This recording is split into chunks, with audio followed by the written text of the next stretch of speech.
नमस्कार साथियों, स्वागत है आप सबका एग्जामपुर में। हम एग्जामपुर कलम से क्रांति।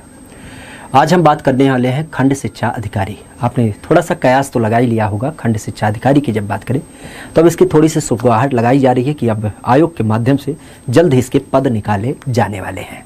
ध्यान रखिएगा, अगर हम बात करें ना पूरे विश्व की, तो एक टीचर ही ऐसा होता है जो हर जगह सम्मान पाता है, और उस टीचरों के भी अधिकारी जो होते हैं वो खंड शिक्षा अधिकारी होते हैं। खास करके आपने देखा होगा कि जो प्राथमिक विद्यालय स्तर के अध्यापक होते हैं उनके अधिकारी के रूप में इसका नाम ही होता है ब्लॉक एजुकेशन ऑफिसर के रूप में। तो इस खंड शिक्षा अधिकारी या फिर जब बीओ की बात करें तो इसका क्रम क्या होता है, कैसे कैसे आधार होता है।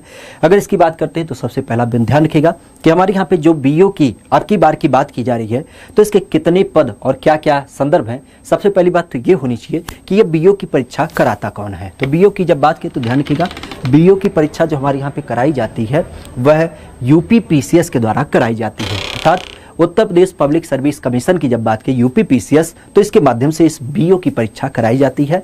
पूरा नाम क्या होता है तो खंड शिक्षा अधिकारी या फिर ब्लॉक एजुकेशन ऑफिसर या शॉर्ट में बीई को संज्ञा देते हैं। आज अगर देखा जाए तो अब बात आती है कि आखिर जो पद आने वाले हैं वो कितने हैं। तो ध्यान रखिएगा, ऐसी कयास लगाई जा रही है चूंकि इस पद के लिए अधियाचन वगैरह दे दिया जा चुका है, तो जो कुल पद हैं वो लगभग 200 से ज़्यादा पद होंगे। पिछली बार 309 पद थे, अब की बार ध्यान रखिएगा 200 पद लगभग आपके हैं। कम पद ना होते हैं अगर जो इसकी बात की जाए। अगर यहाँ पे देखा जाए तो एक चीज़ ध्यान रखिएगा कि ये जो फॉर्म आने वाले हैं ये कब तक आएंगे, तो लगभग अगस्त के लास्ट, या यूँ कह सकते हो कि आपके अगस्त के लास्ट या फिर आपका अगस्त के बाद आपका सितंबर महीना, वहाँ तक आपका फॉर्म आ जाएगा। परीक्षा कब होगी तो परीक्षा उसी तरीके से आपके 2-3 महीने बाद, अर्थात दिसंबर लास्ट या फिर आपके जनवरी के पहले वीक वगैरह में आपको मिल जाएगा। तो इस तरीके से आपका इसका पूरा शेड्यूल है। एक चीज़ यहाँ पे आपको रेखांकित कर दे कि ये जो नौकरी होती है ना, ये सबसे महत्वपूर्ण हो जाता है टीचरों के लिए, क्योंकि टीचर की जब बात करें ना तो टीचर के पास एक विशेष योग्यता होती है, वह बीएड की होता है। और बीएड की जब बात की, इसके अलावा वह चूँकि आपके पठन पाठन माध्यम से जुड़ा होता है तो इतना कठिन इसका कंपटीशन भी नहीं होता है। तो अगर जो हम टीचरों की बात करें तो वह उस विभाग से ही जुड़े हुए हैं, उनके पास बीएड की डिग्री भी है और थोड़ी बहुत कह सकते हो कि इतनी उनके पास योग्यता भी है कि वह इस कंपटीशन को बड़ी आसानी से बीट कर सकते हैं। अन्य लोगों की अपेक्षा उनके लिए थोड़ा सा यह सुलभ हो जाता है। अब बात आती है कि योग्यता क्या होती है। तो योग्यता में सबसे पहला बिंदु ध्यान रखिएगा कि कोई भी व्यक्ति अगर जो बैचलर डिग्री अर्थात स्नातक किया है तो वह यहाँ पे अप्लाई कर सकता है। लेकिन ध्यान रखिएगा, स्नातक के साथ ही साथ उसके पास बीएड होनी चाहिए, और बीएड अगर जो नहीं है तो एलटी डिप्लोमा होना चाहिए। तो इसी कारण से हमने कहा कि टीचर लोग इसको अप्लाई कर सकते हैं। तो यहाँ पे ध्यान रखिएगा, बैचलर डिग्री तो होनी चाहिए, लेकिन इसके अलावा बीएड और एलटी डिप्लोमा होना चाहिए। अब ध्यान रखिएगा, नोटिफिकेशन में ये भी आपके सामने कंफ्यूजन आता है कि इसमें भी हम अप्लाई कर सकते हैं। तो ध्यान रखिएगा, बीटीसी, डीएलएड, बीपीएड, एमए शिक्षा शास्त्र, इन सब की जब बात की तो नोटिफिकेशन में इनको बिल्कुल जगह नहीं है, अर्थात ये लोग अप्लाई नहीं करेंगे। हालांकि पिछली बार जब वैकेंसी आई थी तो ये लोग अप्लाई नहीं किए थे, और वह लोग कह सकते हो कि बड़ी कयास भी लगाए, आयोग वगैरह तक पहुंचे भी थे। अब की बार क्या होगा, अब ये बात नोटिफिकेशन आने के बाद क्लियर होगी। फिलहाल अभी तक का जो टेन्योर है वो यही है कि बीएड और फिर आपके एलटी डिप्लोमा, ये सारे लोग इसमें सम्मिलित नहीं होंगे। पुनः एलिजिबिलिटी की अगर बात करते हैं तो उसके अनुसार यहाँ पे पूरा डिटेल दे रखा है। हमने पिछले नोटिफिकेशन का आधार रखा है कि शिक्षा शास्त्र में आप ग्रेजुएशन किए हैं या फिर किसी प्रकार का ग्रेजुएशन है, और साथ ही साथ आपके पास एलटी डिप्लोमा है। आपके देवनागरी लिपि में आपके हिंदी भाषा का ज्ञान होना चाहिए, एलटी डिप्लोमा, और साथ ही साथ किसी विशेष पाठ्यक्रम में आपके पास उपाधि या डिप्लोमा होनी चाहिए। तो यही इसके पूरे पहलू हो जाते हैं अनिवार्य योग्यता में। अब योग्यता की बात आती है कि जब हम इस परीक्षा में बीट करने जा रहे हैं, इस परीक्षा में शामिल होने जा रहे हैं, तो एज क्या होनी चाहिए, उम्र क्या होनी चाहिए। तो ध्यान रखिएगा, अधिकतम उम्र जो होती है वो 40 साल होती है, और जो न्यूनतम एज है वो आपकी 21 साल है। एज रिलैक्सेशन, तो ध्यान रखिएगा, जो हमारी उत्तर प्रदेश में राज्य सरकार के माध्यम से रिजर्वेशन दिया जाता है, चाहे महिला हो, चाहे एससी हो, चाहे ओबीसी हो, तो सबको रिजर्वेशन का अलग अलग आधार है। लेकिन जो सामान्य कैटेगरी के लिए है वो आपका 21 से 40 है। अब एक कंफ्यूजन यहाँ पे होता है कि अदर स्टेट वाले यहाँ पे अप्लाई कर सकते हैं। तो बिल्कुल अदर स्टेट वाले अप्लाई करेंगे, लेकिन ध्यान रखिएगा उनको रिजर्वेशन का लाभ नहीं मिलेगा, वह जनरल में काउंट किए जाएंगे, वह जनरल में काउंट होंगे, यहाँ पे उनको रिजर्वेशन का लाभ नहीं दिया जाएगा। अब आती है बात कि इसमें पेमेंट वगैरह क्या मिलता है। तो आप भी जानते हैं ये ग्रुप सी लेवल की, गैजेट लेवल की क्या होती है, जॉब होती है। अगर जो बात की जाए तो 9300 से लेकर के 34,800 गेट पे के साथ 4800 गेट पे इसमें क्या होता है, पेमेंट मिलता है। एक अच्छी खासी नाम यहाँ कह सकते हो कि नौकरी है ग्रुप सी को लेकर के। हालांकि ध्यान रखिएगा कि ग्रुप सी में पहले हमारे यहाँ पे इंटरव्यू होता था, लेकिन इस पद की जब बात की तो इसमें आपका इंटरव्यू नहीं होता है। ये सबसे महत्वपूर्ण बात होती है कि इसमें इंटरव्यू नहीं होता है। अगर देखा जाए तो सिलेक्शन कैसे होता है, तो सिलेक्शन आपके दो परीक्षाएं होती हैं। एक परीक्षा होती है प्री परीक्षा और दूसरी होती है आपके उसके बाद मेंस परीक्षा। प्री में आपको खास करके टिक लगाना होता है, एमसीक्यू वही बबल भरने होते हैं। और मेंस की जब बात की तो जैसे आपने हाई स्कूल इंटर ग्रेजुएशन की परीक्षा में विधिवत तरीके से लिख करके उत्तर दिया है, तो उस तरीके से आपको यहाँ पे डिस्क्रिप्टिव लिखना होता है।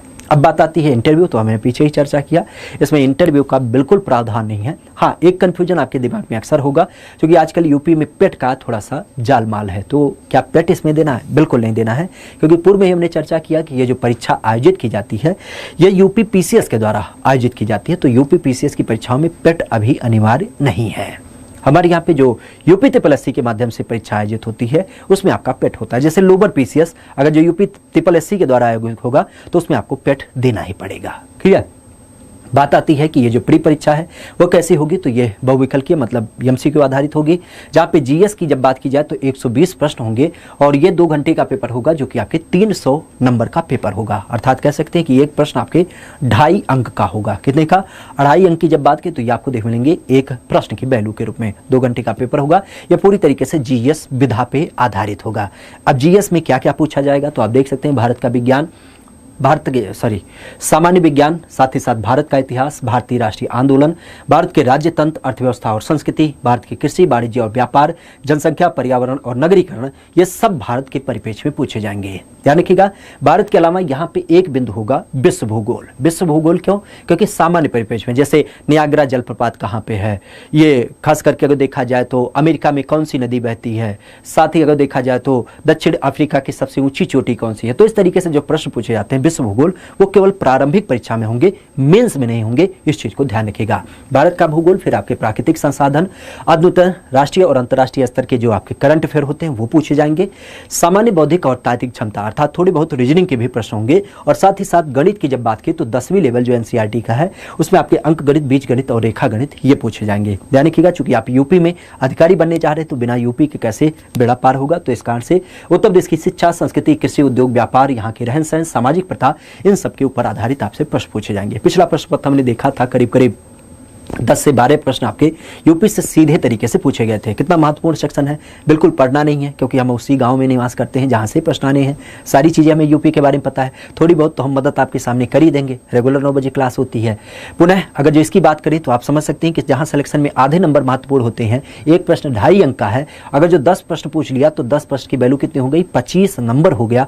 तो सिलेक्शन में काफी महत्वपूर्ण यह आपका एक रोल अदा भी कर सकता है। फिलहाल यहाँ पे बात की जाए, दूसरा बिंदु आता है मुख्य परीक्षा, मुख्य या फिर जिसको हम लिखित परीक्षा कहते हैं।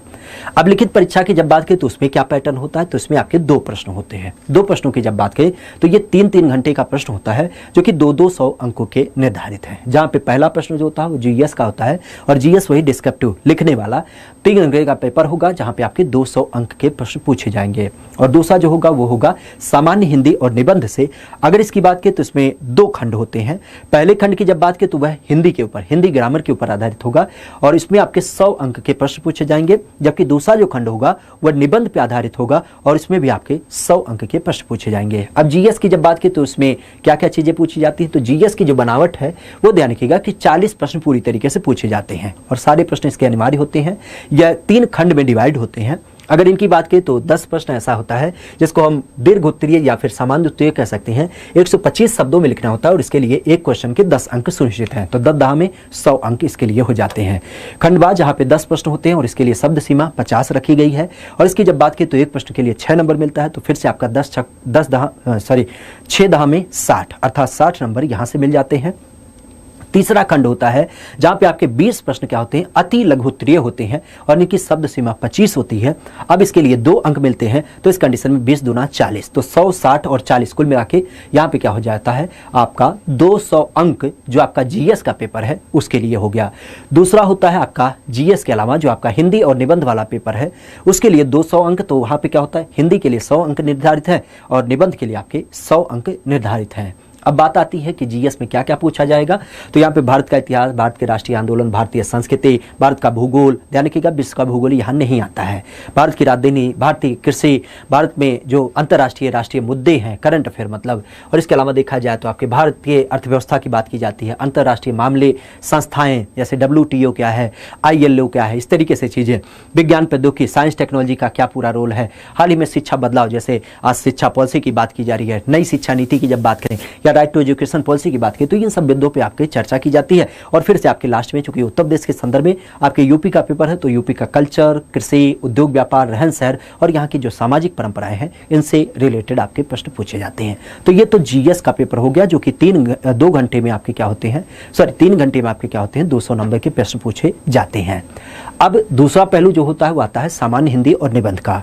अगर इसकी बात करें तो इसमें क्या होता है, ये भी डिस्क्रिप्टिव होता है। हिंदी भाषा में जो होती है वो अपठित गद्यांश का संक्षेपण, मतलब प्रश्न के रूप में दिख मिलता है और उसके बाद इससे संबंधित प्रश्न होते हैं। कुछ रेखांकित शब्द दिए जाते हैं जिनकी व्याख्या और उनका शीर्षक पूछा जाता है।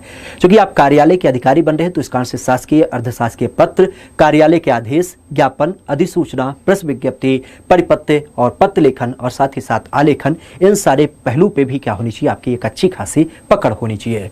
वाक्यों के लिए ट्रांसलेशन की बात की जाती है, जैसे हिंदी में अंग्रेजी, अंग्रेजी से हिंदी, ये भी आपको आना चाहिए। और साथ ही साथ अनेकार्थी शब्द, विलोम, पर्यायवाची, तद्भव, तत्सम, क्षेत्रीय, विदेशी शब्द, वर्तनी, अर्थबोध, शब्द रूप, संधि, समास, क्रिया, हिंदी वर्णमाला, विराम चिन्ह, शब्द रचना, वाक्य रचना, अर्थ, मुहावरा, लोकोक्ति और उत्तर प्रदेश की प्रमुख बोली, और साथ ही साथ हिंदी भाषा में प्रयोग होने वाली जो अशुद्धि होती है उन सब की बात की जाती है। मतलब एक हिंदी ग्रामर का एक अच्छा खासा रोल यहाँ पे आपको मिलता है मेंस परीक्षा में, जो कि 100 अंकों का पूछा जाता है। पुनः दूसरा खंड जो होता है वो आता है आपके निबंध के ऊपर। इस निबंध की जब बात करते हैं तो इसमें आपके 2 खंड होते हैं, अर्थात 100 नंबर का तो पेपर होता है लेकिन इसमें 2 खंड होते हैं। कह सकते हैं कि 50-50 अंक के 2 निबंध आपके पूछे जाते हैं, जो कि एक निबंध आपको 700 शब्दों में लिखना होता है। कौन कौन से, तो 2 खंड जो है। खंड 1 की जब बात करें तो यहाँ पे साहित्य और संस्कृति, राष्ट्रीय विकास योजनाएं क्रियान्वयन, राष्ट्रीय अंतर्राष्ट्रीय समसामयिक मुद्दे और समस्याएं निदान, इन सब के ऊपर आपकी चर्चा की जाती है। जबकि खंड 2 की जब बात करें तो जहाँ पे विज्ञान, पर्यावरण, प्राकृतिक आपदा, उनके निवारण, कृषि, उद्योग और व्यापार, इन सब पहलू से आपसे प्रश्न पूछे जाते हैं। तो 2 अलग अलग खंड होते हैं जहाँ पे 50-50 अंकों के 2 निबंध आपसे लिखवाए जाते हैं। अगर इसकी बात करें तो एक बिंदु आता है कि आखिर कैसे इसका जो परीक्षा होता है उसमें कितने लोग क्वालिफाई होते हैं और किन किन लोगों को मेंस देने का मौका मिलता है। तो पुराना जो नोटिफिकेशन था उसमें यह था कि प्री परीक्षा जब होती है तो उसके 13 गुना अभ्यर्थी यहाँ पे बुलाए जाते हैं। मतलब यूँ कहा जाए कि 200 पद के लिए अगर जो नोटिफिकेशन आता है तो उसका 13 गुना, इन द सेंस 2600 लोगों को मेंस के लिए बुलाया जाएगा। फिर उसमें उनकी क्या की जाएगी, मेंस लिखा जाएगा और उसी आधार पर छंटनी होगी। पुनः अब एक बात आती है कि नेगेटिव मार्किंग है, तो बिल्कुल है। प्रत्येक प्रश्नों के लिए आपका 1/3 अंक नेगेटिव मार्किंग के लिए भी इस चयन प्रतियोगिता में आपका रखा गया है कि अगर जो आपको यहाँ पे गलत प्रश्नों का उत्तर देते हैं तो आपका 1/3 अंक काट लिया जाएगा। अब बात आती है कि क्या कुछ न्यूनतम मानक भी हैं? बिल्कुल मानक है।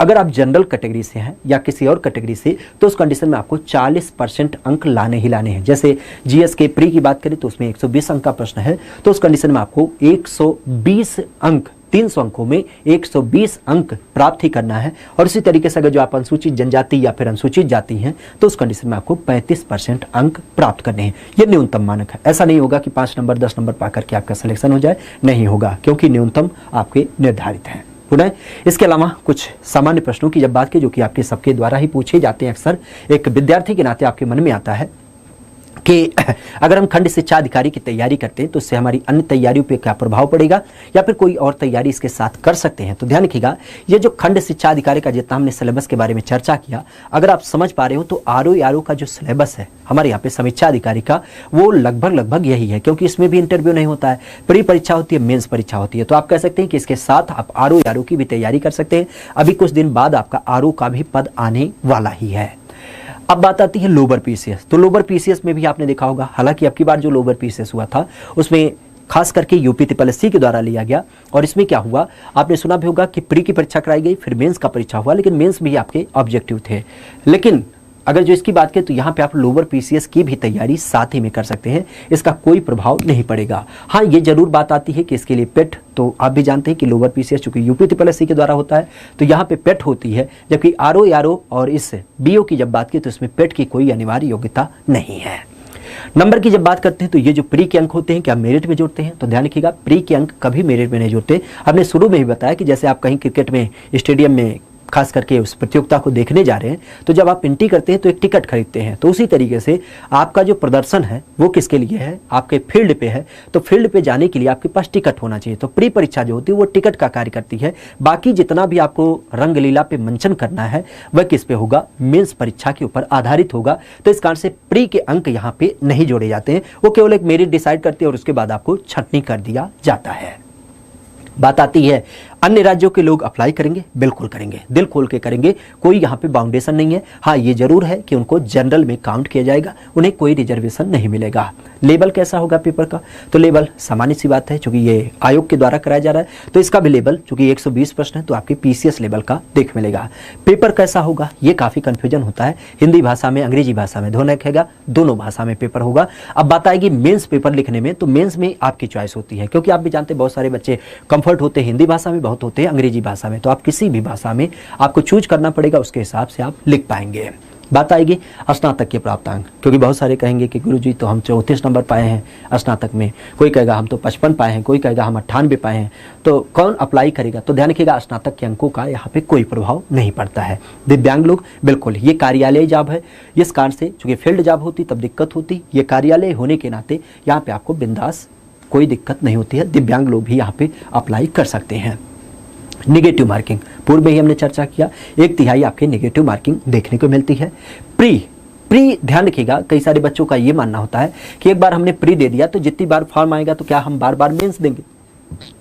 ना, यहाँ पे जितनी बार फॉर्म आएगा उतनी बार आपको प्री क्वालिफाई करना पड़ेगा। मतलब हर बार प्री निकालिए, हर बार मेन देंगे। ऐसा नहीं होगा कि एक बार निकाल लिया और लगातार देते चले गए।